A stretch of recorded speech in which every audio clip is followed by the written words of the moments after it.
Hello and welcome to the third video in this intermediate Java tutorial series. In this series we're going to be looking at inheritance with objects. So in the last tutorial I mentioned briefly how the class object, the built-in Java class object, was a parent of every single object that you make in Java. I didn't really explain what that meant. We also looked at the toString method. That was a method belonging to the object class. Again, I didn't really explain how we have access to that method from that class. So the reason we have access to those methods is due to inheritance. Classes can have as many parents as they want.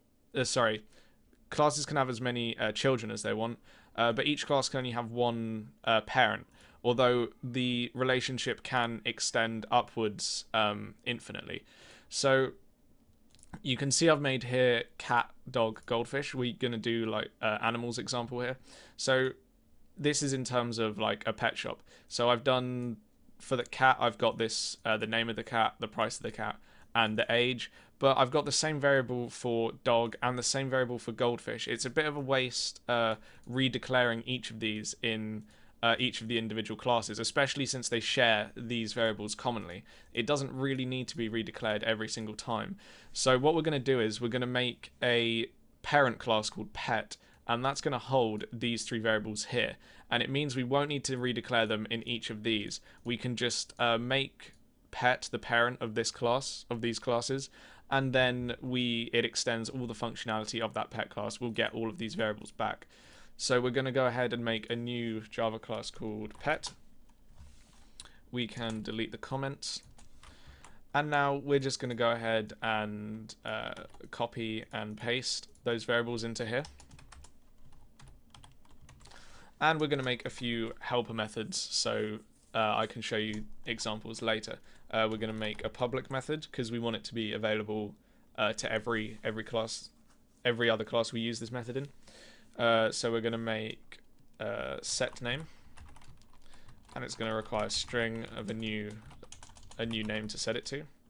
String with a capital S, of course. And of course we need a return type. We're not going to return anything because we're just setting the variable. So we're going to go this.name to access the global instance of name up here, and we're just going to set it equal to the name that's provided as a parameter.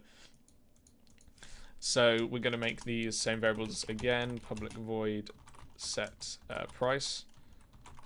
The reason price is a string is because it will have the currency symbol in front of it, and then a full stop in the middle, etc. Possibly commas if it's expensive enough. So we'll put price here. Then we can say this.price equals price. And then finally we'll make setting the age. Set age, int age. This.age equals age. So we've got quite a functional pet class here. We've got a name, we've got a price, and an age variables for this pet. We've also got helper methods to set the values for each of these. You can just access the variable directly and put equals and then set it to, but it's neater and it will make sense later on in the tutorials why we make methods rather than just directly accessing them and setting variables. So now that we've got this functional pet class here, we need to give this functionality to each of these classes here. So we're going to go ahead and remove these variables since we're going to be inheriting them from the pet class. Now the syntax for making this pet class the parent is we simply go beyond after the name declaration, we just do a space and then we write the word extends, and then the name of the class we want the functionality of. So in this case, pet. So the class cat extends pet means that all of this functionality within the pet class is extended over to this cat class here. So you can see now if I go into the class and press space, you can see we've got all these methods from, you can see it says override methods from the pet class. We've got the set age, set name, set price, etc. So now that we have these we'll copy this over to the other classes, of course. We want the dog to extend the functionality of pet as well, and also the same for goldfish. Now, as well as methods and variables, child classes also inherit the constructors of their parents.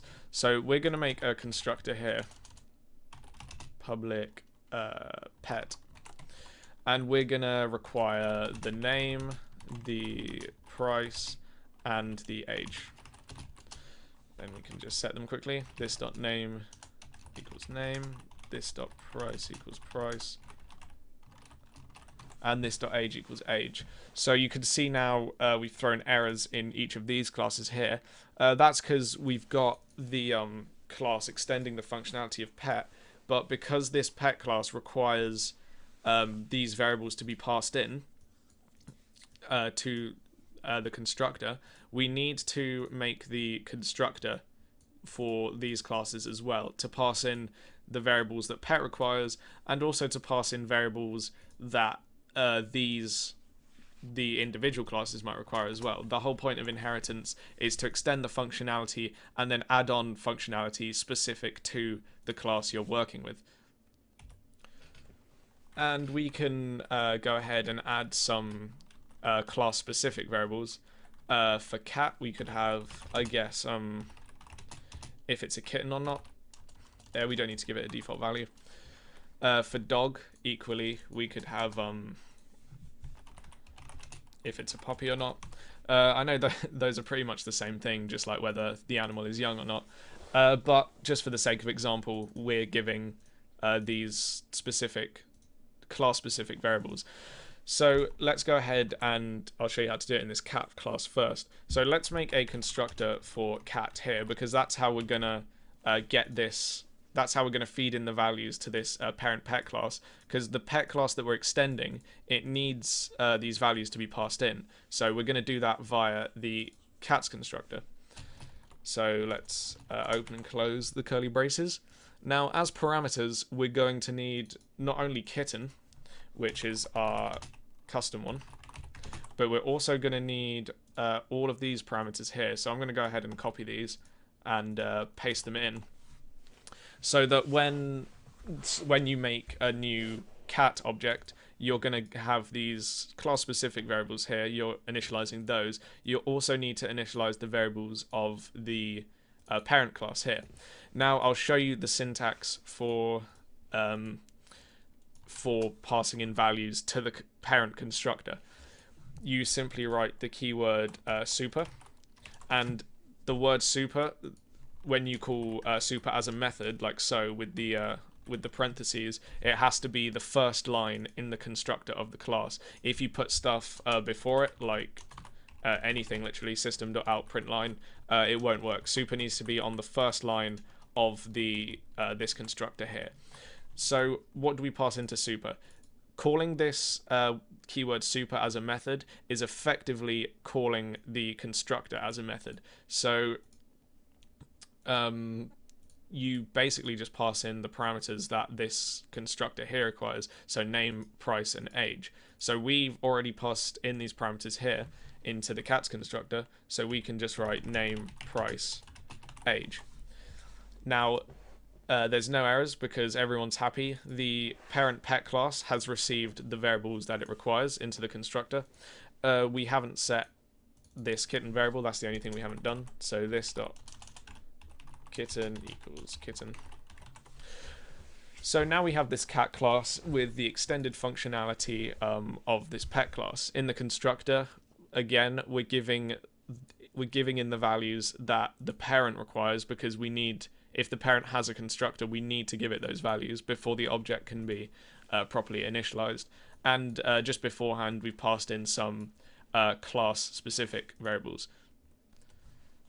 The dog and goldfish examples are exactly the same as the cat one, so I won't retype all the same code we've done. You would simply make a constructor for dog, so you'd put public dog and then pass in the variables, and then write the super keyword. So I'm going to show you why this inheritance is useful. So apart from the fact that all the functionality is extended, when you're declaring variables, you don't need to actually be specific about which class you want the variable to hold if it's extended, if they're all extended from the same one. So what we can do here is, you can see we can write pet and then just a pet as the variable name. We can set this equal to a new cat, we can set it equal to a new dog, or a new goldfish. And the errors are there because we didn't provide the constructor. So that's pretty much it for this tutorial. Another useful thing you can do is, if you had a pet array, for example, you could set it equal to, and because you don't need to specify which specific one you want, if it extends that class, you could just have an array of pets. You could have a new cat, a new dog, and a new goldfish in that array of pets. And the reason you can do that is because they all extend the pet class. Normally you wouldn't be able to do this if you specified a specific type, class type. If you did like a cat array, for example, you wouldn't be allowed to make a new dog class, you wouldn't be allowed to make a new goldfish class, only the cat classes. But because we put this parent type pet, all of these ones are children of the pet class, so they can all go inside this array. Again, the errors here is because we don't have this, we haven't provided these variables here. We can just put in empty strings like so, just to get rid of the errors. So that's it for this tutorial. In the next tutorial, we're going to be looking at even more functionality for classes and parent classes.